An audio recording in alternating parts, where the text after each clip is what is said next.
All right. Happy New Year, guys. I think. No, technically we said that Into the Woods. Never mind. Yeah.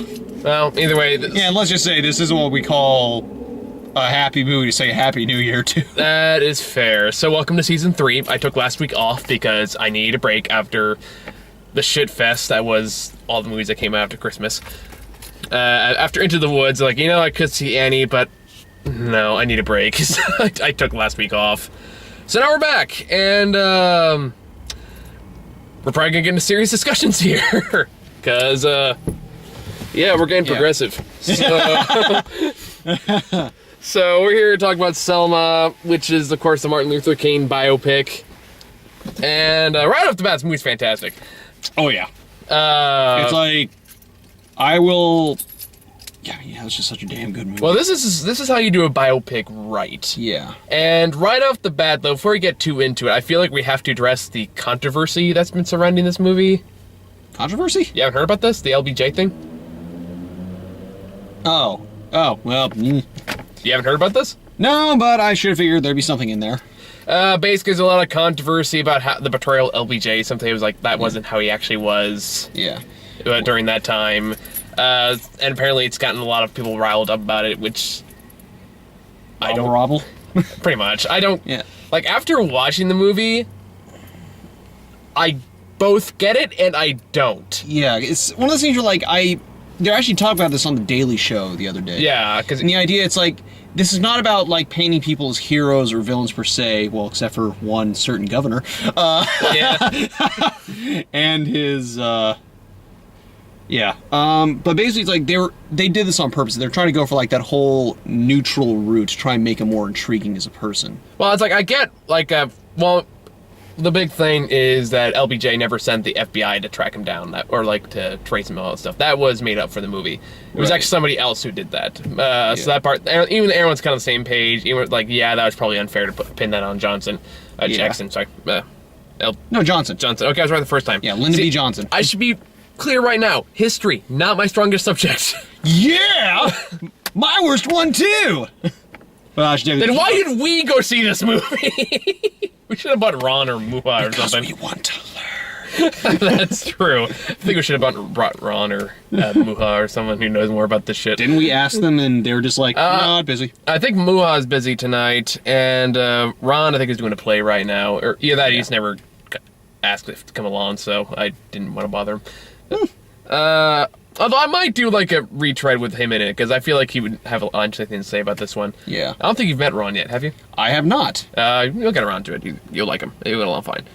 But anyway, so yeah, the LBJ thing, it's kind of like they thought they portrayed him as too, like, opposed to the whole civil rights thing, which is, yeah, that's kind of true. And the fact there's the whole FBI thing, which wasn't true at all. And it's like, from the movie's perspective, I understand why they took it that route, because it just adds more drama and makes it more interesting. So I guess it might be to be miffed about that, but from what I've read about it, like, even the way the movie's portrayed is still very fair, I think. Like, it doesn't portray him as a bad guy at all. One of those guys where he wanted to do things on his own terms. Like, he's a politician. Yeah. Like, that's kind of the way it portrays him. He's a politician, so he's thinking about things politically. Yeah. You really have to think, like, from a president's perspective, let alone just a politician's, the whole Selma thing must have been a fucking nightmare. Yeah. So it's like, which they portrayed pretty damn well. Oh, yeah, it's fantastic. Because just, like, once things actually get videotaped and shown on CBS, it's like the politicians are just like, shitting their pants, is just like, oh dear God, kind of thing. And yeah, that really shines through. So I honestly don't have a problem with the way Johnson was portrayed in this movie. I thought it was done kind of the way it needed to be to tell the story. Yeah, it's like, that's one of the weird things about films, the idea of like changing, it's like you have to find that fine line between truth and, captivation, because the truth isn't always captivating. Versus, it's like, and I was just thinking about this, I was like, especially compared to a lot of biopics I've seen, this one's pretty fair all around. Like, especially with biopics about people who change something. Like I didn't see it, but the Cheese Yourself As movie is kind of an example of this, where they have it's portrayed as a black and white struggle, where you have the people who are trying to change the world, and people over there that just want to stop them at all costs, and it's such an overdone cliche in biopic movies, and such an easy trap to fall into. This one, I feel like, didn't fall into it, except for the case of the governor. Yeah, I mean, because they still had like. I mean, those people still exist. Well, most of the racist white people in general, they were kind of like that. Yeah, but at the same time, in that time period, though, you can believe it, because that shit really did happen. Yeah, and it's like, God, that was, oh, shit. So it's like, that was a case where it's like, yeah, I buy that. I buy this actually happening, because we know this insane shit happened. So it works. Yeah. It's not done for the sake of drama or over-dramatizing. It's like, this is really what fucking happened. Pretty much, and like, God, that was a hard, like, you know, oh God, it was just hard to watch sometimes. It is I was I use the term fine, in a relative sense when I say watching 12 Years a Slave. Like, I think the difference here is that more modern setting. It's somewhat a bit closer to home, because this is one of the goals. Obviously, trying to like relate things to like having that slight relation to kind of modern events. Well, yeah, I mean, like, especially when you compare to the events in this movie in comparison to what's happening in today's world, it's so relevant, and it's so clear, like, how much things have changed and not changed at the same time. And especially after I had a long talk with Ron and Muha with their experiences with discrimination in their lives after we saw Dear White People. It's like, it kind of opened your eyes, that whole kind of thing. It's like, some of this shit still fucking happens, and it's horrible that it still happens, but it still happens. The difference, I think, nowadays is that it's getting more attention than it used to, I think. Especially with, like, Ferguson and all the other stuff. Some of the ones I can't name off the top of my head. What was the name of that guy who got choked out? Or I want to say it was... Oh, I want to say it was Kevin Garner. Kevin Garner, yeah. Okay. So stuff like that, it's like, it's getting more public attention. People are becoming more aware of it, and people are becoming more publicly outraged by it, as well they should. Yeah. Now, whether or not it is racially based is contextual, and I'm not even going to try to say which one's right and which one's wrong, because I don't know enough about the situation. Pretty much. That kind of goes to a lot of these things. Whenever I'm talking about racism or anything like that, I am very well aware. I am as white as they come. These are kind of perspectives I will never fully understand. So I come up from that perspective. I don't know this. I can't know this, but I'm willing to try. What was the South Park thing? I get it now. I don't get it. Yeah, exactly. That's kind of like, I think we're both kind of coming from that angle, right? Like, it's like we understand that there's something wrong, but we can't fully comprehend it. Like, I like to think I'm a pretty empathetic, pretty understanding guy, but like, I will fully admit that there's some things I cannot possibly understand unless I live through it. Yeah. Racism and discrimination is one of those things, because as a white middle-class male, I have never had to go through that, nor will I ever. So therefore, I'm not even gonna insult anyone who's been through that situation saying I understand it, because I clearly fucking don't. Yeah. So that, just so you know where I'm coming at from that perspective, and when I'm talking about this movie, that's kind of the mindset that I'm going in with it as.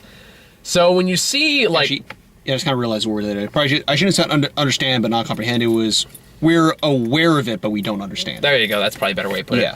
But as far as this movie goes, like I said, I thought the LBJ portrayal was fine. Yeah, like it made him a very interesting man. Like, the idea, and I think it made that turn for him in the end a lot more. Now, like, even he's like, I'm sorry, I didn't mean to interrupt you there. Yeah. But like, yeah, you want to finish there? Yeah, because it's this idea that, the entire time, he's struggling politically, but he eventually makes the turn in the end when he actually comes face to face with Governor George Wallace, where it's just like, who is the Southern racist bastard? Yeah, who's basically perpetrating a lot of this crap, and it's just, he gets this.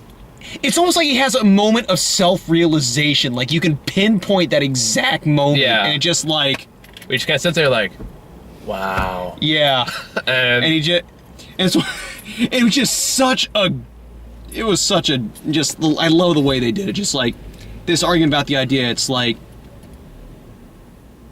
so this is all legal, so why are you stopping this? It's like, oh, it's not enough for them. It's like, first I want this, and they want this, and then when it's like, yeah, but it's their right, so why is this even a problem to begin with? Let them do it. And it's like, well, and even then, it's like, he has an idea of, like, he infused a little politician moment where it's just like, how do you want to be remembered in, like, don't think of 1965, think of 1985, how do you want to be remembered? Wallace, frankly, I don't give a damn. And it's just like, it goes to that moment of like realizing what's right politically to just realizing what's right in general, and just that switch. Like I love that gradual turn in that final scene. Oh yeah, it's a great scene. Yeah. It's like I don't think Johnson is portrayed as a bad guy at all. Yeah. I think he's portrayed as a politician first Yeah. and foremost. So you understand where he's coming from in that perspective. Now I kind of agree. I do agree with, I guess, one of Martin Luther's actual aides at the time commented on the whole controversy and said that both sides kind of have it right and wrong. Yeah. Where it says like, from what I understand, I'm not a history guy. I could be wrong. Correct me in the comments if I am.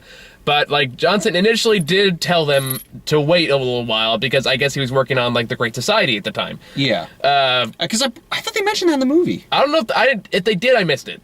Well, no, well, they didn't say drug. Remember they said it's like, there's some along the lines of, like, this is taking time, like, I can't get it drafted yet, or, like, right now. And that's what from what I understand, that's what he told Martin Luther King. But he did not tell him exactly what he was working on, and I guess one of the aides said if he explained that to us, maybe it would have worked a little better, then things would have gone the way they did. Yeah. But at the same time, like, there is some fact to what is being presented. Now, of course, Johnson did not track him with the FBI. That was someone entirely different. Yeah. So again, I do agree that it's kind of unfair to pin that on him. Yeah. But at the same time, though, I feel like this happens a lot with these kind of movies, is especially good movies like this one, where I feel like this is just pointless controversy to distract from what really should be talked about. Which they actually did address at the end of the movie as well. Yeah, they did. That's true. But no, it's like we see a lot of movies like whenever someone has a really powerful story, like on the news, like even like on the Daily Show, I think talked about this too, where it says you get one fact wrong and everything you said up to that point or even after that point is completely invalidated. All you get to focus is on that one mistake you made, and it just fucks everything else over. It's like, because the stuff right here is poignant, it's powerful, and it's relevant to today's standards. And it should be talked about. We should not be wasting our time talking about the LBJ nonsense. And after watching the movie, it's nonsense. It really is. It made Edgar Hoover look worse than Johnson did. Yeah, by the way, wasn't that the guy who played Professor Connor in the older Spider-Man movies? Yes. Okay, so I wanted to make sure that was who I thought it was. There's also the stapler guy in there too. Stephen Root. Yeah, from Office Space. Office Space, No Country for Old Men, King of the Hill. It's like, oh, it's that guy. Oh, Dodgeball. I never saw Dodgeball. But Stephen Root's one of those guys where like he's actually kind of in everything. Yeah, he's like what? Never mind. Yeah. But anyway, So I mean, like, this movie just had a great cast in general. No, like, I mean, the guy who plays Martin Luther King is phenomenal. I know, phenomenal performance. Like, here's the main problem I've always had with biopics. Yeah, and that's why I think why a majority of them fail. Yeah, as you said, the whole black and white thing. Yeah, well, that's the one half, but the other half is how the story is played out. Because the mistake a lot of these biopics make is they focus on the message rather than the people who are involved in making those decisions. Yeah. So that way, it's like, again, this is kind of why, again, I didn't see this movie, but from what I've heard, this is what they did with the Chavez movie, where it's like, they focus on what he did rather than who he was and why he did that kind of thing. Yeah. Why he did those things, as well as the people who oppose them. This one, you get a pretty clear idea of who Martin Luther King Jr. is. Yeah. And why he's doing what he's doing, and how hard it is for him to do what he's doing. Like, there's the great scene at the beginning of the movie when he goes to Selma for the first time, and he's protesting. He wants to get the black vote in. Yeah. So he has a protest outside the voting office, and then one woman, like, the cops start going after one guy because he won't sit down all the way or something like that. Because he can't, because he's so old. Because he can't. And they start beating him, and Martin Luther King, he knows he can't do anything because he said right out, we need the drama to get public attention. Yeah, that's what I like about this. That they kind of went the route they did with Lincoln. The idea that, like, there was some political manipulation in there. I mean, it was for a greater cause, but it's like, there's something that you didn't fully want to really, I wouldn't say get behind. It's like, there's something that you're a little uncomfortable with the methods. Yeah, because like it's kind of like a necessary evil kind of thing, where it's like, he knows he needs that drama to get national attention, and it works, but at the same time, you can also tell it breaks his freaking heart to watch it. Because it's like, he's basically causing more people to suffer, like... Yeah. So it's like, he knows, like, he knows he's making the hard decisions, and it breaks his heart every time he has to do it, but he knows he has to do it. And that's what makes him such a good written character and just a good historical figure. That's Yeah. why he was such a great leader. Yeah. Like, from what I understand, like, people who lived through those times were very skeptical in this movie, and after watching it's like, no, they nailed it. They got it perfectly down. So there is a lot of respect here. There is clearly a lot of research done. Like, again, I don't know how much this is historically accurate, how much of it is not. I'm willing to bet a majority of it is. Yeah. Aside from the whole LBJ thing. As I said, it's one of those things like you always got to take certain things with a grain of salt. It's just all a matter of how it's portrayed and whether or not it captures your interest. I mean, this is the kind of biopic Unbroken wishes it was. Because, like, this is what, like, comparing those two movies, obviously they're very different movies, but they're trying to accomplish the same thing, kind of, in just portraying a very interesting character and the incredible struggles they went through. Yeah. The problem is, no one actually had a real conversation in Unbroken. Yeah. Here, everyone feels real. There's an authenticity. And like I said, a lot of that comes with respect to the era, the people in it, like the decisions that were involved. Everything feels like it was very respectful and researched. In my opinion, I could be wrong. Yeah. But we don't know. I don't know. Like, we are not history majors. We're film and science? Psychology. Psychology, there we go. Okay. Which is a science, goddammit. Yes, it is. Despite one of my friends who would tell me otherwise. But if you're watching this right now, which is entirely possible he might, it is a fucking science. Anyway, I digress. But, we should probably also just mention how the movie starts off, too, now that I think about it. Oh, yeah, The funny thing was, like, I knew it was gonna happen, and that just made me even more just like, ugh! For me, a red flag did pop up. I was like, something bad's gonna happen. Yeah, And then, it's like, people have nothing to do with the story walking down an empty building. This isn't gonna go well. yeah, like, the movie starts out with a racist attack against a group of small black children. Yeah, well, if they're bombing someone bombed a church, and basically, four little girls died, which, again, I'm assuming that actually happened. Yeah. Because I kind of spearheaded. I heard about that as well. Okay, so that actually happened. Okay. Kind of like how I knew when a certain Boston priest was involved, I was just like, oh dear. Yeah. It's like, there's these things like I don't know the details, but there's always like these little vague recollections of things that I've heard. It's just like, oh boy. Yeah, and I do want to talk about the director in this case, because, like, I've watched, I think you and I watched the same episode of The Daily Show in this. Yeah. Where they had the interview with the director on, and she's a very smart, very well-spoken woman, and as far as I can tell, this is her directorial debut, right? Yeah. And it's very confident. I don't know if you noticed that too, but Yeah. the way it's shot, the way it's written, the way it's like, even like the cinematography, feels very confident. Like she knew damn well what she was doing. Yeah. I mean, there were a couple moments where I felt the slow-mo was a bit, Yeah. I don't know, not Out of place? Out of place. Yeah, that's a good word for it. Out of place, but that's really my only nitpick. Like, other than that, I really have very little issues with the cinematography and all Same that. thing. Like, I had the same thing with, like, just some musical bits every now and then, but it's like, it's just, there's not much to dislike about this movie, if anything at all, aside from, a couple nitpicks. Like I said, it's just a shame that so much of what should be talked about, the ideas of this movie, are being overshadowed by this stupid controversy.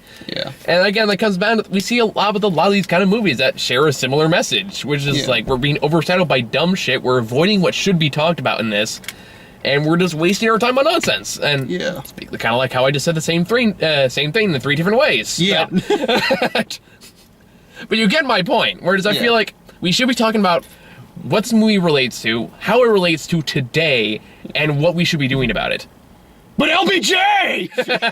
Yeah, that's kind of the retort. Yeah. Yeah. Meh. It's like having a big long political rant and goes, oh, I'm sorry, you didn't introduce that semicolon in paragraph 8. Therefore, your entire point is invalid.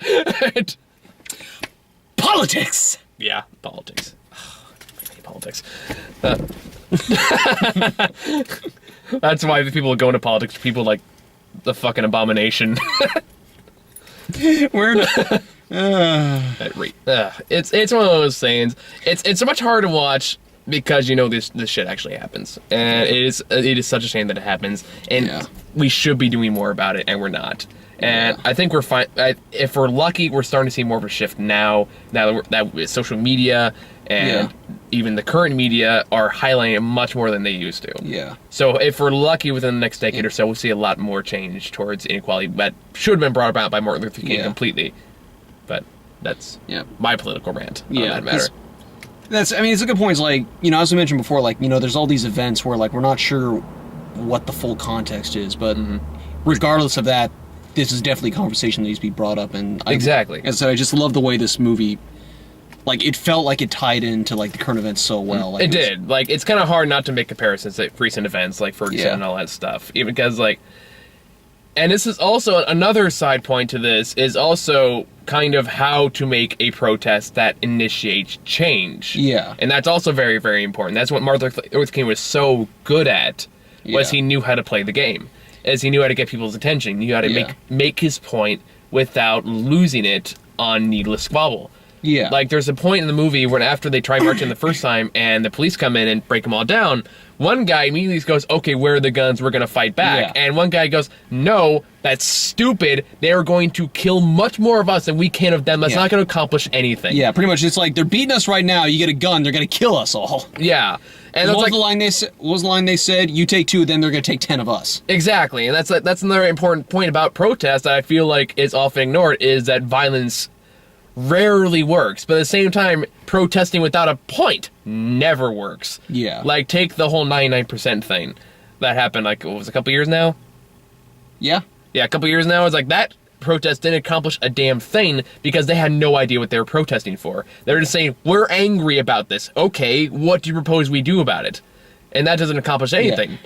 We'll get back to you on that. But, like, we want all of these unrealistic expectations to change immediately. And that's one thing I love about this movie, too, is you can see Martin Luther King, he's playing with his people. Exactly, okay, what can we do? How can we do this in a way that can realistically be done? Yeah. And let's keep it focused. Like, this wasn't on just equal rights in general. This is, we need to get black people the vote. Yeah. That was his main focus. And that's part of the reason why it worked, is because it was because they also explained how does that work for the bigger picture. Exactly. Like, what was the line they said? It's like all these laws enacted by white politicians, people who are created by white criminals keep getting acquitted because they have an all-white jury. And why is that? Because there can be no black jurors because you have to be eligible to vote to be in a jury. Yeah. And they did this several times. They found ways to, like, tie things into a bigger picture. Like, also the voting vouchers. Yeah, that's what I was going to bring up. Like, because the part in this, they're talking about, what do we need to focus on first? And he goes, okay, what about the voting vouchers? We should work on getting that changed. Like, why should that matter? Because think about it. There is no white voter registered anywhere within 100 miles of this place. It's like, man, black. Black. And basically, we need a white voter to vouch for us. How many white voters in the South are going to vouch for us? Yeah. None. So we can never get registered. We can never get on the jury. We can't make any real change. Yeah, we can't vote to make things that'll basically help end poverty, and all that. And I was just like, damn, they did a good job layering those arguments. Yeah, like, it's very well thought out. Like I said, they did a lot of care, they did a lot of research, and the director and the writer clearly knew what they were doing and what they were talking about, and that is so important for telling these kind of stories. Yeah, it's like, sometimes it is hard to make politics interesting, because, as he says, just, realism doesn't always equate to interest. But they found a way, obviously, to make this, they didn't capitalize just saying, this is bad, they go on the idea of, like, this is bad because A, B, C, and D, and, and so forth. It's like, it's hard to find that sometimes. Yeah. And again, it kind of comes back to LBJ's performance, too, because he is acting in the way that is... Tom Wilkinson, right? I think so. Yeah. But either way, he's portraying it as like, I'm a politician, I'm the president, I've only been a few months in office, here is how this looks to me. Yeah. And I don't think he's being particularly cruel or evil or anything like that. He's just being a politician and looking out for, his political interests. Yeah. Which all politicians do, president or otherwise. Yeah. So it's like, even then, from that perspective, you can get where he's coming from, whether or not is accurate or you agree. That's still the case. Because that being said, I do understand why people still get upset about that. There's that whole speech about the idea of, I can't remember who said it, was the idea of doing nothing is just as bad as the evil done, actually committed by people or something like that. I can't remember the actual quote. It's such a damn good line, too. But it's like, they still showed that, he still had done some good. He was still considerate of the options. And the idea that, things weren't also entirely in his control either. Yeah. There's a lot. It's politics. There's always complications. It's very rarely ever simple. Yeah. So, yeah, I mean, like, you should definitely... Although, that being said, when you think about it in the end, it did kind of result... It did result in, fine, I'll do it. Yeah. It was just... Now you think about it, it's like... It takes so much work. It's like, I'm going to choose a bill. Pass. Yeah. It's like, now I think I have one minor complaint then in retrospect to all of that. Yeah, I don't know. At the same time, the movie's like... Yeah, it's still such a damn good movie, It though. is. It's a fantastic movie. I mean, it's like, this movie is like close to over 2 hours. Like, this did come out last year, didn't it? Technically, I'm still counting for this year. Fair enough. Because it was released like in what, 2 cities on the Christmas, and now it got released like last week, so... Fair enough. As far as I'm concerned, it counts for this year. Damn. So, I would love to add this to the list. to next year. Or this year, so I guess. But, Yeah. So, yeah, I got one that came out technically last year. It's on my list for this year, so I can cheat too. But yeah, it's just... I'm not even gonna bother talking about trailers. Dude, just go watch this movie. Yeah. I mean, it is. I don't remember what the heck the trailers were. Things I've seen before, so nothing we really need to talk about. But yeah, I definitely... You should absolutely go check out this movie, because there are important ideas to talk about. Just ignore that whole stupid controversy crap. Yeah. It's not important, and it's not really even accurate. So, it's... Yeah, this is an important movie that you should go see. Yeah. I think it's kind of right up there with some of the ones we saw last year, like... Dear White People, I think, is another good example of, like, you should go see this movie, because it is important. Wish I saw that. You Is it should... still in theaters? Probably not. No. On demand! Yep, so... On demand solves everything! Like Yeah. paying less to go see the interview. Still having to pay. Yeah. Which is a crime in itself. But less is less. True. Anyway, I think... Do you got anything else? I think we kind of covered everything. Pretty much. Just like great writing, great acting. You know, we had that little revelation there in the end, but even then, that is so small. Is such a damn good movie overall. Yeah, I mean, like... Or film, sorry. is the guy who played Martin Luther King... He got nominated, didn't he? Or... For the Oscar? Or has that released yet? They haven't released that yet, because I think this movie got released... This movie got released one of those weird time frames. Like, I think... I'm pretty sure he will, though. Wait, no. I'm trying to think, because... I'm trying to remember what the cutoff date is. Either way, he did up. Well, Her got nominated last year, and that came out around the same time as this one was limited released, so... That one came out in November, though. No, it came out in December, I'm pretty sure. Because I saw it in January. Yeah. True, but that also had, as you said, it had a much wider release. True. I don't know. Yeah. But, hopefully he gets nominated. He better. It's one of those things that's like not nominating the guy from Theory of Everything for playing the Stephen Hawking character with all that. Oh yeah, didn't he win the Golden Globe? He did win Golden Globe. Which was I was happy about. There was some movie not much sure it deserved the Golden Globes, but he deserved a role for that one, so good for him. But yeah, I think we're done now, so we're off to record other shit. So yeah. Go watch this. Yeah, go see it, seriously. Like, we cannot ask for a better way to start off season 3, I think. Damn right. Because this could have been easily the review for Taken 3 instead. Which we still gotta see. I don't know, I'm kind of looking forward to I'll it. see you later. Oh, come on, it's Liam Neeson killing things. What more can you want? Yeah, but I missed the totally complicated plot of Taken 2. Yeah, bye. Yeah. Oh, wait, we'll be back tomorrow with Inherent Vice.